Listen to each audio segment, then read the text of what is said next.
Ladies and gentlemen, comrades and friends of the Fourth Estate, we are delighted to be hosting you again at the party ZANU-PF, the part of the Permanent Zimbabwe Revolution, which is led by our first secretary and president of the party, President His Excellency Dr. Comrade Emerson Dambudzo Mnangagwa. There is an important message coming from our Secretary General. He is the one who has asked me to convene this. And we always appreciate your readiness to come to our party. And we see you as the conduit for the message of this party to our membership and to the general populace of Zimbabwe, as well as to the world at large. And the fact that you will come here, even at such short notice, we never take it lightly. We really humbly say to you, we are very much thankful for your presence. And without much ado, I will surrender myself to my boss, the Secretary General of ZANU-PF, the party of the Permanent Zimbabwe Revolution, none other Dr. Comrade Moses Mpofu. Obet Mpofu. Sorry, we're talking about the Bible. Obet Mpofu, sorry. Thank you, Ambassador. I want to thank you for calling this very important meeting at short notice. And I want to welcome the media fraternity to ZANU-PF headquarters. I have a message, a very brief message, which I may not expect many questions from the media, as it is straight and clear. This statement, comrades, is about the reassignments of Poitburo members within the party. And this has been directed by none other than His Excellency the President, Dr. Emerson Dambudzo Mnangagwa. And the statement reads as follows. His Excellency, the President and First Secretary of the party, Comrade Dr. E.D. Mnangagwa, has made the following reassignments to the revolutionary ruling party's Poitburo portfolios. And this is with immediate effect. 1. Comrade Advocate J.F. Mudenda has been reassigned to be the party's Treasurer General. He was formerly the party's Secretary for Legal Affairs. 2. Comrade M. Machacha has been reassigned to be the party's Secretary for the Commissariat. He was formerly the Revolutionary Party's Principal of the Chitepo School of Ideology. 3. Comrade Patrick Chinamasa has been reassigned to be the party's Secretary for Legal Affairs. He was formerly the party's Treasurer General. 4. Comrade Dr. M.C. Bimha, who was the party's Secretary for the Commissariat, remains a Poitburo member. And that's the end of the statement. As I said earlier on, I may not entertain other questions, except if the comrade next to me, Ambassador Mtswangwa, says so, or decides to answer some of the questions that you may want to raise. That's the announcement. Thank you, Comrade Secretary General. You heard it for yourself. We do not expect any questions on this particular reassignment of party Poitburo posts, because it is coming from none other than the president and president of the party and the first secretary of the party. He is the one who saw it fit to reassign, and is the only one who is so fit to answer the questions as to the purpose and otherwise of reassignment. Any responses from any of us would be to qualify. And I want to assure you that we have no intention whatsoever to qualify what our boss says as the loyal cadres of the party. If there are other questions on any other matter other than this, I may entertain, but that means I will have to recuse my boss because his job is done. That has been going around, that the party disassociates itself with the, maybe just refer to it so that I don't say it.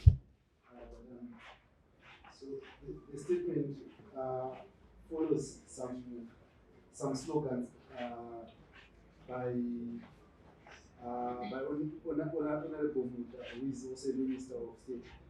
In the statement says that the People's Revolutionary Party wishes to distance itself from the recent utterances by its party members. No, we are not going to give you mileage to propagate what is patently false. That statement does not originate from my department. Definitely does not come from my Director General, who is not even in the country. Recently, we have seen a spate of electronic press releases, fake press releases, where people write on the signature, the electronic signature of myself or my Director General. I want to put it on record that the electronic newsletter of the party belongs to the party. It doesn't belong to me. It doesn't belong to the Director General. In actual fact, it belongs to the President because he is the owner of the party. We are only in a fiduciary role on his behalf, discharging that responsibility of using that electronic statement to communicate his message. Sadly and irresponsibly and for nefarious purposes, some people are taking it upon themselves to say that this is the age of social media, this is the age of artificial intelligence. So they are now trolling and releasing statements which are patently false, which do not come from my department. For the record, I want to make it clear that only those which appear on the timeline of my Director General are the ones which are genuine. So if it does not appear on the timeline of my director, it is not genuine. That's how we have decided. We are still investigating as to other ways in which we can make sure that there can be a digital authentication of the newsletter from the party. Maybe we put a QR code. We want to investigate that so that you know that what is genuine and what is not. Or a VR code, a virtual reality code. We are looking at that so that in future you are not misled by patently irresponsible people who want to sow discontent, to mislead our leadership, and generally to misinform the public. They think they can stir up divisions within the party. They think they can set up one member of the party against the other. They think they can promote maybe wayward agendas about factional fights within the party. That will not accept. And for added comfort, the party has a history. It's a revolutionary party. It has a history of being abused in such manner since its inception. The enemy and the detractors have always, in one way or the other, tried to usurp the appealing message of the party and its reception by the people of Zimbabwe over the years, because we have integrity, we have respect of our people, because we always strive to satisfy what our people want. So people expect something always positive from ZANU-PF, and that communion between us and the people is the subject of this jealousy of these people who have nothing to offer to the people. And I want to assure you that we have survived it in the past. Everybody knows the Selu Scouts during the war. They used to try to pose as war veterans, as liberation war fighters. And our vigilant people could quickly devise ways of knowing who is a comrade and who is not. So this is not new. Disinformation by the enemy is not new. But what I can tell you is that we are a tried and tested party. Our people have got ways of authenticating what is a genuine and a false message from the party. They will never be swayed from the line of the party by these tendentious statements coming from these patently nefarious elements within our society. That's it. So just for clarity, is the president seeking to have a third term? Because you are saying that later, which says the president is not seeking to have. We cannot answer to the assertions of people who are not party members, who are just publishing letters out of their whims. We can't answer to that. If the president wants anything, he comes and he brings it to this building, to his Poitburo, to his central committee, and eventually to his Congress. That's what the president does. We have not discussed that issue at that level. So we have no reason to fan flames or something which is not on the agenda of the parties at the present time. You see, I want to repeat, the president just won an election last year in August. He won a term for 5 years. The next election is in 2028. Right now, he is occupied with filling the mandate of the manifesto of the past election, which is doing excellently in many more ways than one. You know, you'll be happy to know that just last week, the test commissioning of the blast furnaces began at Manize. We are in our second week of technical tests. It's working very well. We have our Mozambique relationship is being rejuvenated by the advent of a young cadre as the party candidate in Mozambique, and he is reaching out to his the counterpart leadership in ZANU-PF and so that we work together to see how Mozambique succeeds in the coming elections, so that Frelimo and ZANU-PF can solidify their relationship. These are the issues. The president has just been to Nairobi, where he's talking of fertilizer for the African continent. There's just so much which is on the table of the president. He's looking at how we can increase our gold production in the country so that the ZIG, which is anchored in gold, can be supported by gold, which is pleasing because the price of gold has jumped from $1,700 per ounce in the last 3 years to $2,400 per ounce. And that is the support of the ZIG.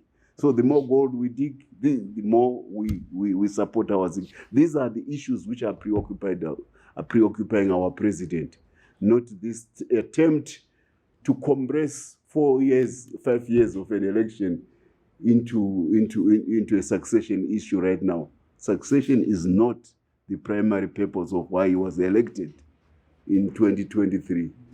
He was elected to fulfill the mandate of prosperity for Zimbabwe. And that's what our president is focused on. Don't try to make us compress the time from 28 to 2023. We are too busy running the country to be bothered about succession issues at this juncture. That's what he's doing. He's busy running the country to fulfill the mandate. And the issue of succession is really the last thing on his banner. Why does he want to be succeeded when he's just won an election and the electorate is given a mandate? Why would he be? It doesn't make sense. You understand? You've just been minted in the boardroom and then you are being told that we want your successor. Does it make sense? It doesn't. I'm talking like this is a boardroom.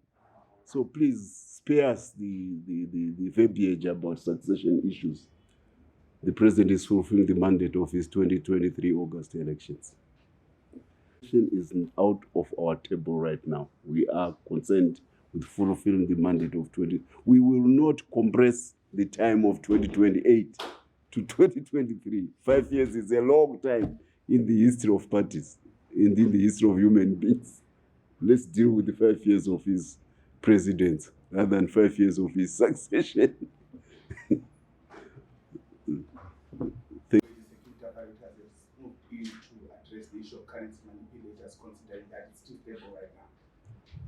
Look, the main foundation of the ZIG stability is the fact that it is anchored in gold. At any one time, there's one commodity in the whole world, which everybody knows has got a standard price. And that commodity is called gold.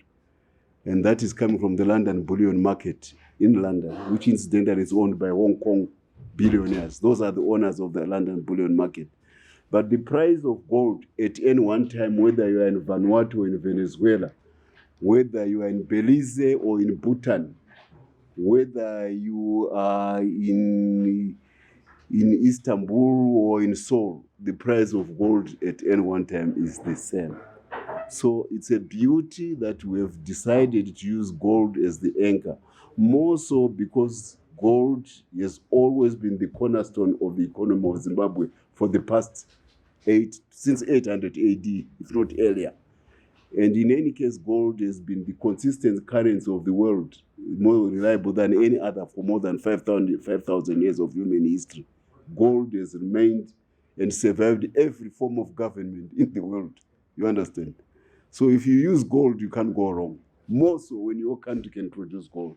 So the other preoccupation of the president is to see how gold, which has become the anchor of our currency, can be increased in terms of the tonnage produced. We want the haulage of gold to move from 40 tons now to 100 tons. And there is nothing which can stop Zimbabwe from doing that, because gold is everywhere in Zimbabwe. And because we have hardworking young men who in the last 6 years, since 2016, last 8 years, have proved that they can dig gold from 3 tons, which was almost semi-illegal, to 30 tons, 40 to 30 to 25 to 35 tons, which is legal. These are young people who are the ones who made ZIG be possible. Yes, the central bank brought it in because the president so said on the central bank, but the foundation is young people digging gold in quantities which have never been done before, in the revival of the gold sector. So the more gold we dig, the stronger the ZIG. From 70, each time there's an instability in the world, people take refuge in gold. China is taking refuge in gold. India is taking refuge in gold. Turkey is there. So even American government is buying gold in big quantities. So we are in the right path. This is the basis for the strength of the ZIG.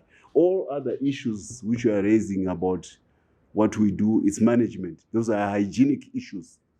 The central thing is the pithness coming from the identity of gold as the support of our currency. Gold made King Mutapa and the famous Great Zimbabwe civilization. That's what made King Mutapa. Gold. All the way to the coast in Mozambique, it was gold. Everybody came from India, from China, from Egypt, from Iran, from Indonesia, from Somalia. Everybody came to the shores of Zimbabwe when Zimbabwe was part of Mozambique to buy gold more than any other item. So this is the history of this country. We are going back to the future of gold as the supporter of the Zimbabwean national economy. We can't go wrong. Just like the rocks which support the structures at Kami, Great Zimbabwe, and Mapungubwe, they can never go wrong in testament to the Great Zimbabwe civilization anchored in gold. Thank you so much. Ambassador, are you under, but you are under fire in the party? No, I'm not under fire. That's why I'm here.